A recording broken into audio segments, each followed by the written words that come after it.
Hello everybody and welcome to the sunny suburbs of Hue, Vietnam. Today we're going to be learning how to make compost in your back garden. As you can see, we live in a pretty urban environment, but that doesn't stop you from being able to make lovely humus for your plants.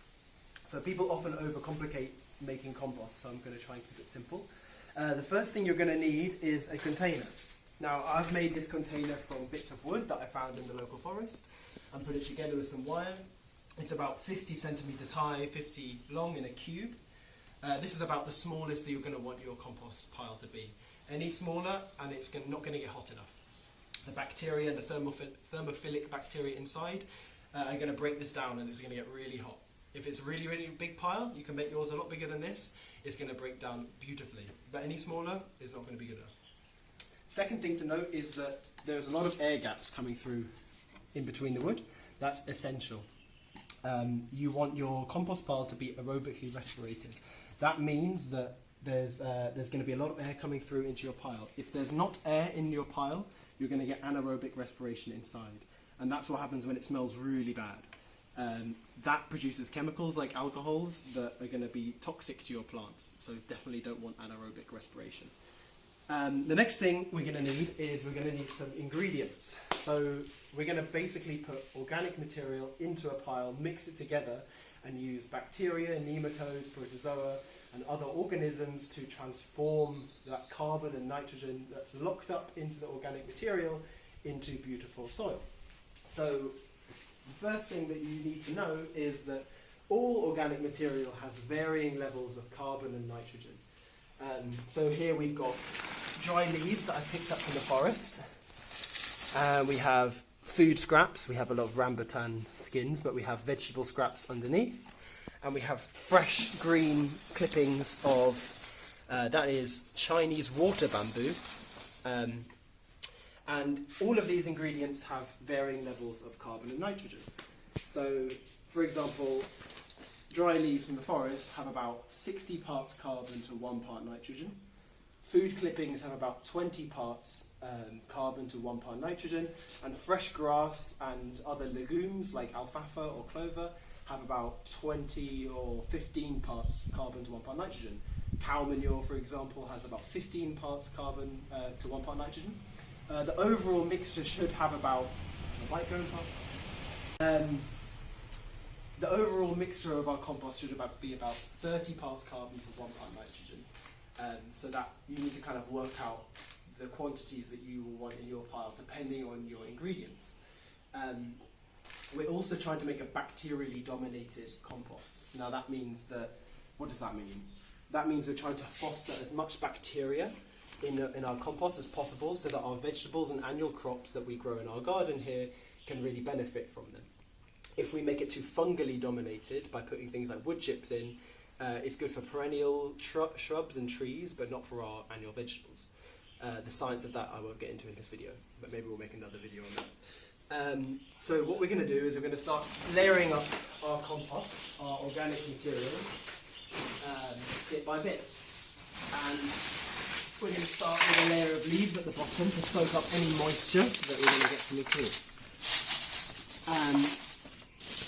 So in between each layer of dry leaves, we're going to add a bit of water.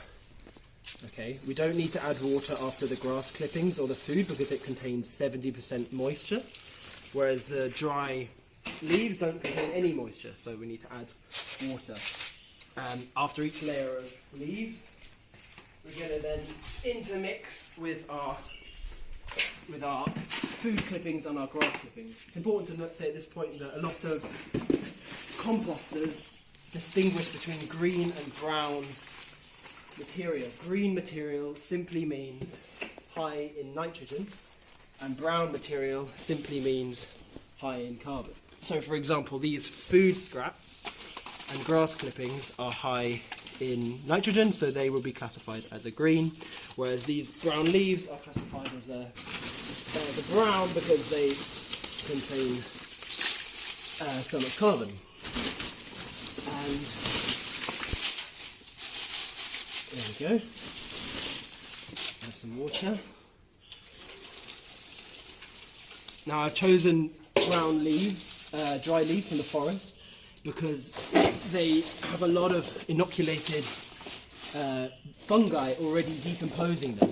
If you go to a natural state like the forest, of course, what will happen is you'll have fungi and bacteria naturally breaking down the leaves of the forest, and we want to replicate that. So if I take the leaves from the forest, there's already going to be fungi and bacteria decomposing them. A bit more and a bit of water. Important point about the water, we don't want to add too much. If we add too much water, there's not going to be any space for our oxygen to come in, and we're going to get anaerobic respiration. So we want to add just enough to feed the bacteria, but not enough too much to smother them. And you'll know if your compost is too wet, if you can take a handful and squeeze it and it's dripping wet, it's too much water. But if there's a little bit of moisture, that's about right. And if it starts to smell, if your compost pile starts to smell, it's because it's gone anaerobic and you've got too much water or too much nitrogen. And the way that you're going to solve that problem is you're going to put in carbon material. So if it's too smelly or too anaerobic, add in dry leaves or sawdust or straw, any brown material. Now, if it's not going quick enough, this mixture should take about 1 month. If it's not going quick enough, that means you've got too much carbon, too much brown material, and not enough green material. If that's the case, all you need to do is add a bit of green material, like these lovely juicy food scraps that I just splattered all over Lee.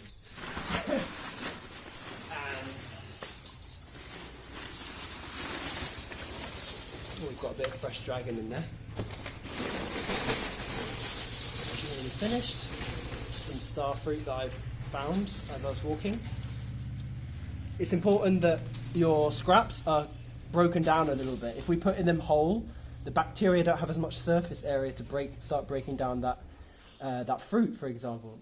So if we break up our organic material first, we create a bigger surface area, which allows the bacteria and fungus to break down our material quicker, which makes compost quicker, which makes us happier, and the whole process a little easier. So that's the last of the food scraps. And we're going to top it up with some leaves, finish the green ones. It looks like we've got a pretty perfect amount of everything. I'll finish it off with leaves to top it up. A final splash of water. And that's it. So, with your... Oh, there's a bit of metal I found from the forest, so that's our souvenir. So with... once you've put your material in, it's good to leave your compost pile in a place that's out of the rain and out of the sun. If it's too much in the sun, it's going to dry out, which we don't want. And if it's in the rain, it's going to get too wet and again anaerobic. So we've chosen a nice shady spot under this roof area, and yeah, that's it. So we're going to wait about 3 or 4 weeks and come back and see how it is.